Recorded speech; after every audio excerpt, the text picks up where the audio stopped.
नमस्कार दोस्तों, स्वागत है आपका धार्मिक विचार यूट्यूब चैनल पर। क्यों ब्रह्मा जी ने किया था अपनी ही पुत्री सरस्वती से विवाह, आज हम इस वीडियो में जानेंगे। दोस्तों, उससे पहले अगर आप शिव जी के सच्चे भक्त हैं तो कमेंट में हर हर महादेव लिखकर चैनल को सब्सक्राइब अवश्य करें।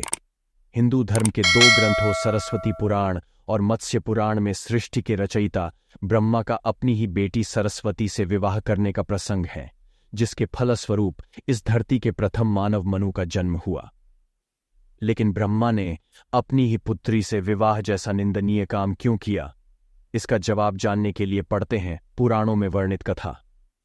सरस्वती पुराण और मत्स्य पुराण में वर्णित कथाओं में कुछ भिन्नता है, इसलिए हम आपको दोनों कथाओं से अवगत करा रहे हैं। सरस्वती पुराण के अनुसार सृष्टि की रचना करते समय ब्रह्मा ने सीधे अपने से सरस्वती को जन्म दिया था। इसलिए ऐसा कहा जाता है कि सरस्वती की कोई मां नहीं, केवल पिता ब्रह्मा थे। सरस्वती को विद्या की देवी कहा जाता है, लेकिन विद्या की यह देवी बेहद खूबसूरत और आकर्षक थी कि स्वयं ब्रह्मा भी सरस्वती के आकर्षण से खुद को बचाकर नहीं रोक पाए और उन्हें अपनी अर्धांगिनी बनाने पर विचार करने लगे। सरस्वती ने अपने पिता की इस मनोभावना को भांपकर उनसे बचने के लिए चारों दिशाओं में छिपने का प्रयत्न किया, लेकिन उनका हर प्रयत्न बेकार साबित हुआ। इसलिए विवश होकर उन्हें अपने पिता के साथ विवाह करना पड़ा। ब्रह्मा और सरस्वती करीब 100 वर्षों तक एक जंगल में पति पत्नी की तरह रहे। इन दोनों का एक पुत्र भी हुआ, जिसका नाम रखा गया था स्वयंभू मनु। इसके उलट मत्स्य पुराण के अनुसार ब्रह्मा के 5 सिर थे। कहा जाता है जब ब्रह्मा ने सृष्टि की रचना की तो वह इस समस्त ब्रह्मांड में अकेले थे।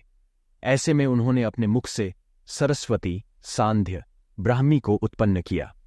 ब्रह्मा अपनी ही बनाई हुई रचना सरस्वती के प्रति आकर्षित होने लगे और लगातार उन पर अपनी दृष्टि डाले रखते थे। ब्रह्मा की दृष्टि से बचने के लिए सरस्वती चारों दिशाओं में छिपती रही, लेकिन वह उनसे नहीं बच पाई। इसलिए सरस्वती आकाश में जाकर छिप गई। लेकिन अपने 5वें सिर से ब्रह्मा ने उन्हें आकाश में भी खोज निकाला और उनसे सृष्टि की रचना में सहयोग करने का निवेदन किया। सरस्वती से विवाह करने के पश्चात सर्वप्रथम मनु का जन्म हुआ। ब्रह्मा और सरस्वती की यह संतान मनु को पृथ्वी पर जन्म लेने वाला पहला मानव कहा जाता है। इसके अलावा मनु को वेदों, सनातन धर्म और संस्कृत समेत समस्त भाषाओं का जनक भी कहा जाता है।